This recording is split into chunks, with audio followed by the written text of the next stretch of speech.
Okay, so we are continuing with what we were doing yesterday when we were talking about the conservation of momentum. This is going to be conservation of momentum part 2. Okay, and so we had talked about elastic and inelastic collisions. So what does that mean? Remember, an elastic collision is when you have two objects and they're traveling at each other. Okay, and what they're going to do, they're going to hit. And this would be the before. They hit, and after they hit, okay, one object is going to travel one way, one object is going to travel the other way. So that would be after the collision. Okay? Then you have an inelastic collision. In an inelastic collision, you start off the same exact way. You have your two objects, one's going this way, one is going that way. They're coming towards each other. They collide, but the deal with an inelastic collision is the two objects now become one big, massive object.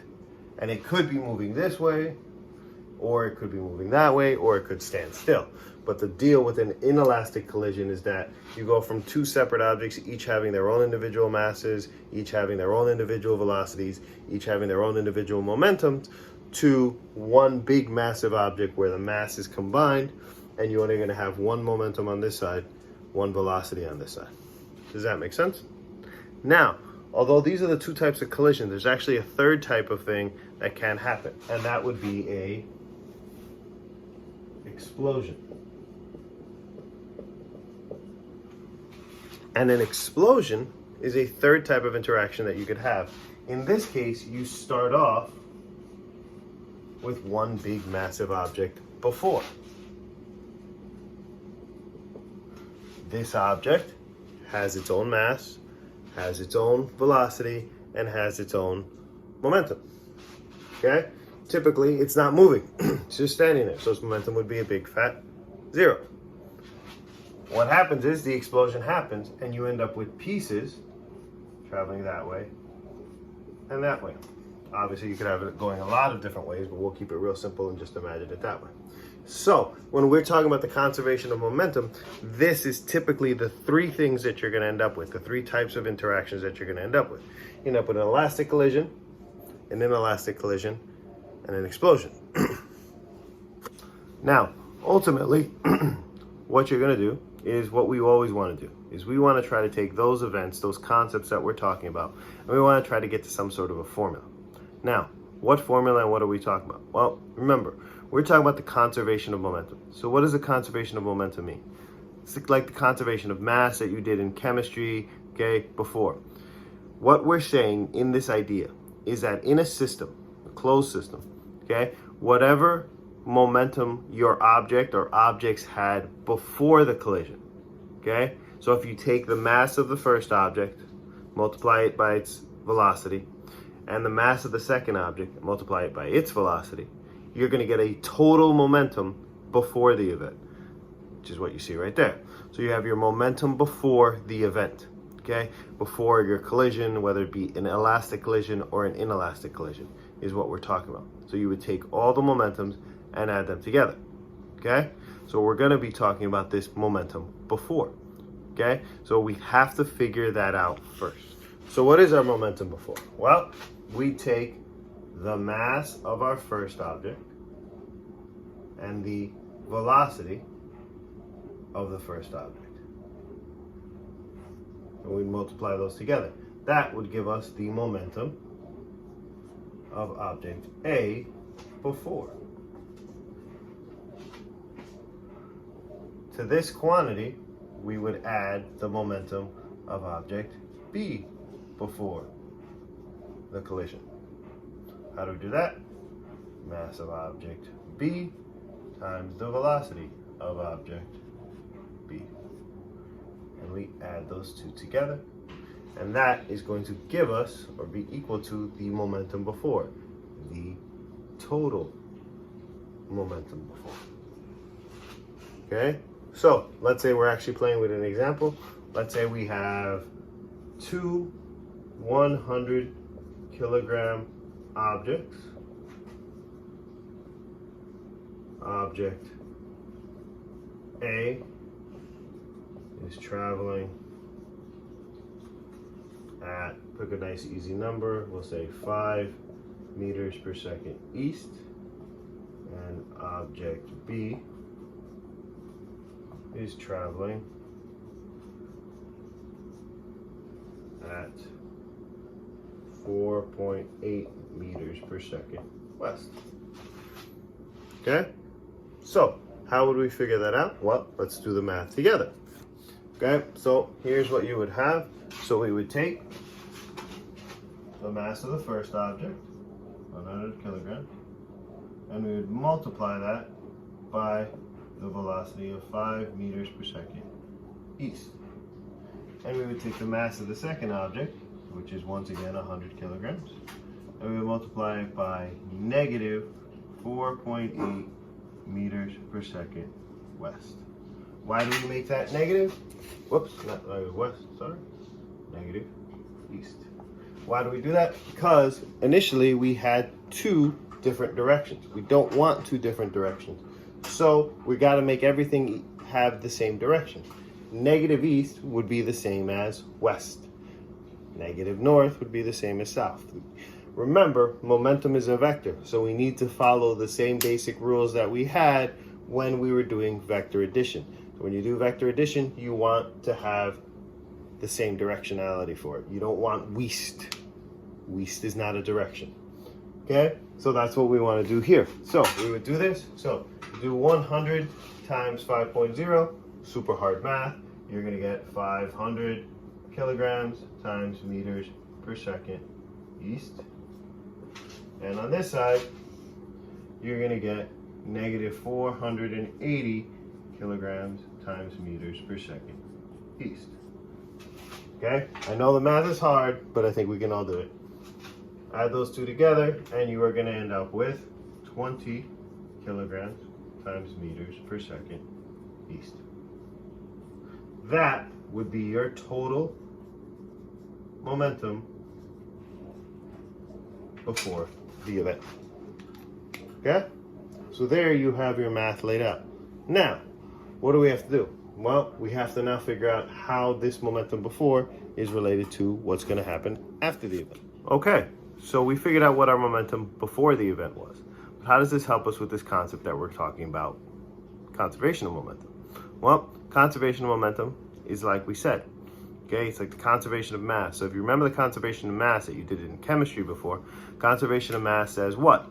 It says that if you run an experiment, total amount of mass that you start off the experiment with on the reactant side is the same as the total amount of mass that you end up with on the product side. Well, when we talk about the conservation of momentum, it's going to be the same basic principle.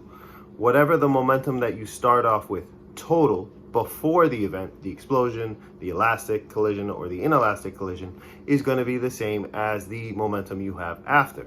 So what you end up with is a formula that is both incredibly useful and somewhat tricky if you're not paying attention and you can't remember. What you end up with is this lovely formula. The momentum before is equal to the momentum after. Okay? So we just figured out that the total momentum we had for the particular question that we were working with just now was 20 kilograms times meters per second east. But what we have to figure out now is what the momentum is after. Now, why is that useful? Well, let's go back to the question that we had before and see what we could do.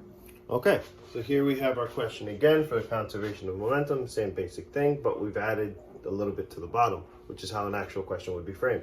So you have the 2 100 kilogram objects. Object A has that velocity and object B has that velocity, but now we've added the before the collision part. Now, you could get asked 2 different things with this question. You could get asked A, which is if the 2 objects stick together, so that would be what kind of a collision? That'd be an inelastic collision. Okay, what is their combined velocity?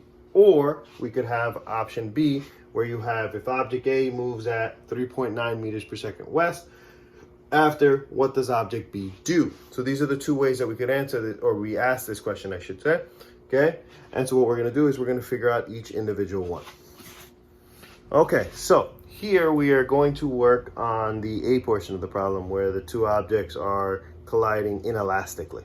So what do we have? On this side, we have what we already did, which would be ma times the velocity of A, mb times the velocity of B. But here's the thing, since we're gonna have a before and an after part, what we would actually want to do on this side is we would want to have this be the initial velocity of A and this be the initial velocity of B. So we're going to use the little initial symbol that we've been working with. Okay, so it'd be the mass of object A times the initial velocity of A, mass of object B times the initial velocity of B. Does that make sense? Cool, that's what we did before. So what do we have on this side? Well, since it is a inelastic collision, we said the two masses combined. So you wouldn't have MA or MB, you would actually have MAB, which would be the combination of the two masses. And you would multiply that by the final velocity, which is ultimately what we're looking for. Okay? So what would you do? Well, we already did the math on this side, right? You would have 100 kilograms times 5 meters per second east plus 100 kilograms times negative 4.8 meters per second east. Remember, we did the negative. On this side, what would you have? You'd have the combined masses. So 100 and 100, so this one's easy. 200 kilograms times your final velocity, which is what we don't know, which is what we want to know, which is what the question is asking us. So we did all this math before, 500, negative 480, add them together, you ended up with negative 20 kilograms times meters per second east is equal to 200 kilograms x, effectively, because we don't know what that one is. Okay, so what do we do here? This is relatively simple. We want to solve for x. We got to isolate it. So what are we going to do? We're going to divide both sides by 200 kilograms. Okay, and your x is going to come out to what value? Right? 220 divided by 200 gives you a value of, sorry about that, dog came in and knocked me over a little bit and I tripped, so I had to refilm this. So we were up to this point. So what do you end up with? 20 divided by 200 was looked like a negative symbol there. That was just a straight mark from the pen. So you end up with 0.1. The kilograms and kilograms cancel each other out, and you end up with meters per second east. So that x, which was your final velocity, would be 0.1 meters per second east. That's how fast the combined mass of the two things is moving afterwards. So it's slowly moving in the direction that the first one is moving in. Does that make sense? Now, when you do this, what should you have done before we got started? If you see, you're gonna have to make a key, okay? You have to write these things down. You have to make a list for yourself to keep yourself organized, okay? So we're gonna do that. We're gonna make sure we do that with the next part of the question, but we should have been doing it with this one as well. Okay, so for this one, for part B, we're gonna start off by making the key to what we need. So we're gonna make the key for what we need for this particular part. We're gonna list each thing. So we're gonna have mass A, 100. I know they're the same in this case, but they're not always gonna be that way. So let's just do it. Mass B, 100. Let's try to keep the similar things together so it makes our lives easier.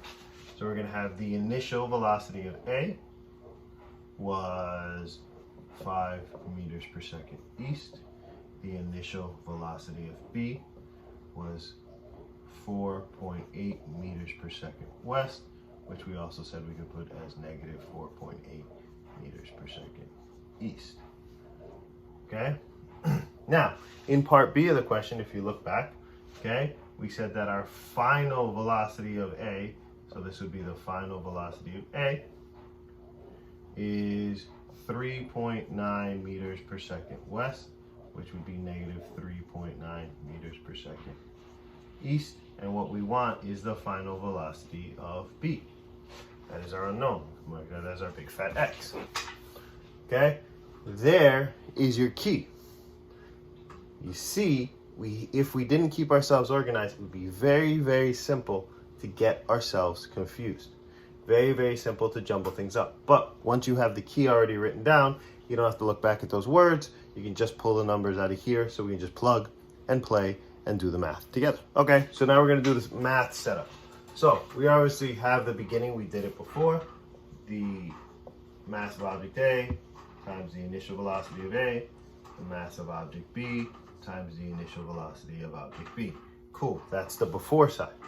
What does the after side look like on this? Well, it's an elastic collision, which means the two objects remain wholly separate the entire time.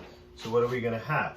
We're gonna have object A with its mass times the final velocity of A, and to that, we're gonna add up object B's times the final velocity of B.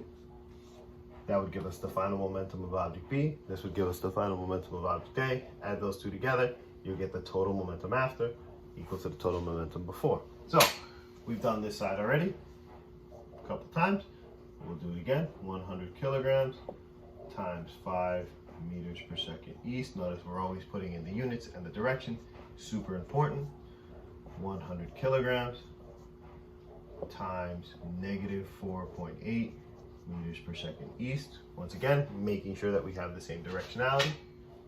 On this side, we've got 100 kilograms times, we had said 3.9, but it was west, so it would be negative 3.9 meters per second east, plus 100 kilograms times our unknown of x. So you see there's a lot of stuff going on here. The math is not hard, but the setup is key. If you can figure out the setup and put everything where it belongs, life is a heck of a lot easier. Okay, so we end up with the same thing here. You end up with 500 kilograms times meters per second east. Here, you end up with negative 480 kilograms times meters per second east. Okay, here, you end up with negative 390 kilograms times meters per second east. And nothing much changes over here. Then you end up with 100 kilograms x. Okay, add those two together, we get what we get, which would be 20 kilograms times meters per second east, okay, is equal to negative 390 kilograms times meters per second east plus 100 kilograms x. Now, it's just basic algebra. So what do? You got negative 390 here. We want to get this x isolated, just like we've always done with every variable of every mathematical equation we've ever done before. And so what do? You would add 390 kilograms times meters per second east to cancel those two out. Well, what's the rule with math, with algebra? Whatever you do to one side, you gotta do the other. So we would add 390 kilograms times meters per second east on this side, giving you 410 kilograms times meters per second east is equal to 100 kg x right there. Okay, still don't have x by itself, so what do? We got to get rid of the 100 kilograms. It's connected to the x by multiplication, so we're going to divide both sides by 100 kilograms, right? When we do to one side, do the other. Divide this side by 100. Okay, kilograms goes away, leaving you with just meters per second east, which is cool because we want a velocity anyway. 410 divided by 100. I know the math is hard, but what do we end up with? We end up with x is equal to 4.1 meters per second east. And that would be the value of the final velocity of B, which was our unknown to start with. Okay, now it looks like a lot because I showed every single step of the math. I think it's important that you show the math. Why? Because if you make a mistake, you can always go back and check it and see where your errors were. It's really important though that you go back and you look at the section right before this where we made that key. That key is going to be super duper important. As far as explosions go, we're going to talk about that tomorrow in class, but I wanted you guys to all be aware of how to do these first two types. There's going to be a worksheet attached to this. Feel free to go ahead and do it. Okay, anybody else who's watching this, you have any questions, feel free to ask any questions in the comments on Classroom or on YouTube if you'd like to as well. All right, ladies and gentlemen, so that is the conservation of momentum. Good luck. I'll talk to you guys later.